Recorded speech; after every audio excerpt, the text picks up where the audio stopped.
Good morning, dear hearts.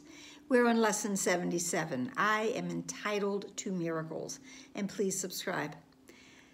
I'm entitled to miracles. The first paragraph of this lesson is very powerful, and it states, you are entitled to miracles because of what you are. You will receive miracles because of what God is, and you will offer miracles because you are one with God. And it says, again, how simple is salvation?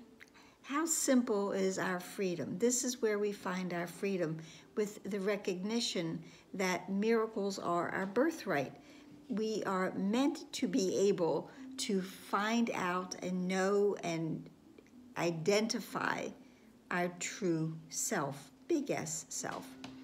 And the lesson tells us that, it's not that we experience miracles because of who we think we might be from the ego perspective, but we receive miracles because they are part of the law of God, which is, of course, yesterday's lesson that, I'm under no laws but God's.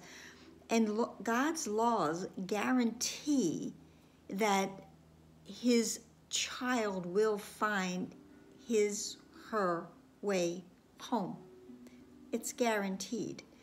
And one of the ways that we definitely find our way home is through miracles, because they are this shift in perception that makes everything right. And we're using the word make here because it is only necessary in this temporary, ephemeral world. Miracles do not exist once we have crossed heaven's gate, because there everything is already shared. But miracles in this world need to be shared with everyone so that not one of the sonship is left behind. So we obey the laws of God, which is the law of love, which is share everything with everyone in communion, so we all recognize and receive our salvation, our freedom from this world. Great lines in this lesson. It's a very nice lesson. Please read. Miracles do not obey the laws of this world. They merely follow the laws of God, because the laws of God are of union. The practicing, it tells us, to go in to the space that we are asking for the miracles, for it to be shown to us, for us to be shown why we are entitled to miracles. And it says you're not really asking for anything, because we already have this. We're already entitled to miracles because of what we are. So I'm not asking for anything that I don't already have.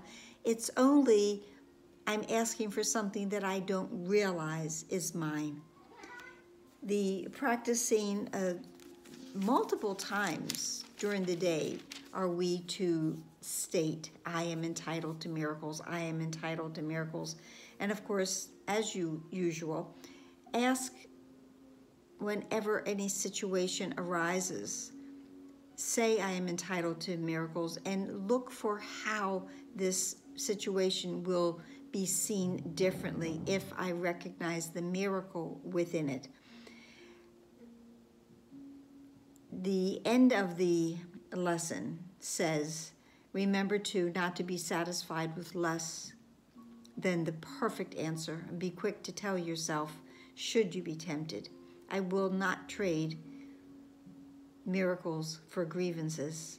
I want only what belongs to me. God has established miracles as my right.